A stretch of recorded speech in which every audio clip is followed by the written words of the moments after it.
वक्रतुंड महाकाय सूर्यकोटि संप्रभ निर्विघ्नं कुरु मे देव सर्वकार्येषु सर्वदा। बोलो शनि भगवान की जय हो, बजरंगबली की जय हो। देखो आज की कहानी है स्वार्थ छोड़िए। एक जने ने कहा, ये कहानी है कि वो कह रहा है कि एक छोटे बच्चे के रूप में मैं बहुत स्वार्थी था, हमेशा अपने लिए सर्वश्रेष्ठ चुनता था। धीरे धीरे सभी दोस्तों ने मुझे छोड़ दिया और अब मेरे कोई दोस्त नहीं थे। मैंने नहीं सोचा था कि यह मेरी गलती थी और मैं दूसरों की आलोचना करता रहता था, लेकिन मेरे पिता ने मुझे जीवन में मदद करने के लिए 3 संदेश दिए। एक दिन मेरे पिता ने हलवे के 2 कटोरे बनाए और उन्हें मेज पर रख दिया। एक के ऊपर 2 बादाम थे, जबकि दूसरे कटोरे में हलवे के ऊपर कुछ नहीं था। फिर उन्होंने मुझे हलवे का कोई एक कटोरा चुनने के लिए कहा, क्योंकि उन दिनों तक हम गरीबों के घर बादाम आना मुश्किल था। मैंने 2 बादाम वाला कटोरा चुना। मैं अपने बुद्धिमान विकल्प पर खुद को बधाई दे रहा था और जल्दी जल्दी मुझे मिले 2 बादाम और हलवा खा रहा था। परंतु मेरे आश्चर्य का ठिकाना नहीं था जब मैंने देखा कि मेरे पिता के वाले कटोरे में नीचे 8 बादाम छिपे थे। बहुत पछतावे के साथ मैंने अपने निर्णय में जल्दबाजी करने के लिए खुद को डांटा। मेरे पिता मुस्कुराए और मुझे यह याद रखना सिखाया कि आपकी आंखें जो देखती है वह हरदम सच नहीं है। उन्होंने कहा कि यदि आप स्वार्थ की आदत को अपनी आदत बना लेते हैं तो आप जीत कर भी हार जाएंगे।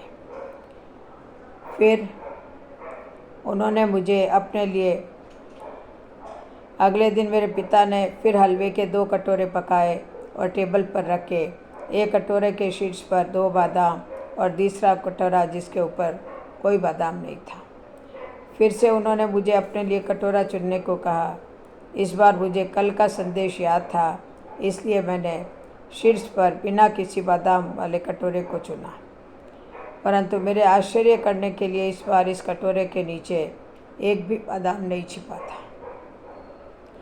फिर से मेरे पिता ने मुस्कुराते हुए मुझसे कहा, मेरे बच्चे, आपको हमेशा अनुभवों पर भरोसा नहीं करना चाहिए, क्योंकि कभी कभी जीवन आपको धोखा दे सकता है या आप पर चालें खेल सकता है। स्थितियों से कभी भी ज़्यादा परेशानी या दुखी न हो, बस अनुभव को एक सबक अनुभव के रूप में समझें, जो किसी भी पाठ्य पुस्तकों से प्राप्त नहीं किया जा सकता है। तीसरे दिन मेरे पिता ने फिर हलवे के 2 कटोरे पकाए। एक कटोरा ऊपर से 2 बादाम और दूसरा शीर्ष पर कोई बादाम नहीं। मुझे उस कटोरे को चुनने के लिए कहा जो मुझे चाहिए था, लेकिन इस बार मैंने अपने पिता से कहा, पिताजी, आप पहले चुनें। आप परिवार के मुखिया हैं और आप परिवार में सबसे ज़्यादा योगदान देते हैं। आप मेरे लिए जो अच्छा होगा वही चुनेंगे। मेरे पिता मेरे लिए खुश थे। उन्होंने शीर्ष पर 2 बादाम के साथ कटोरा चुना, लेकिन जैसा कि मैंने अपने कटोरे का हलवा खाया, कटोरे के हलवे में एकदम नीचे 2 बादाम और थे। मेरे पिता मुस्कुराए और मेरी आंखों में प्यार से देखते हुए उन्होंने कहा, मेरे बच्चे, तुम्हें याद रखना होगा कि जब तुम भगवान पर छोड़ देते हो तो वे हमेशा तुम्हारे लिए सर्वोत्तम का चयन करेंगे, और जब तुम दूसरों की भलाई के लिए सोचते हो, अच्छी चीज़ें स्वाभाविक तौर पर आपके साथ भी हमेशा होती रहेगी। इसीलिए कहते हैं कि स्वार्थ को छोड़िए। जय जय श्री कृष्ण, जय जय श्री राधे।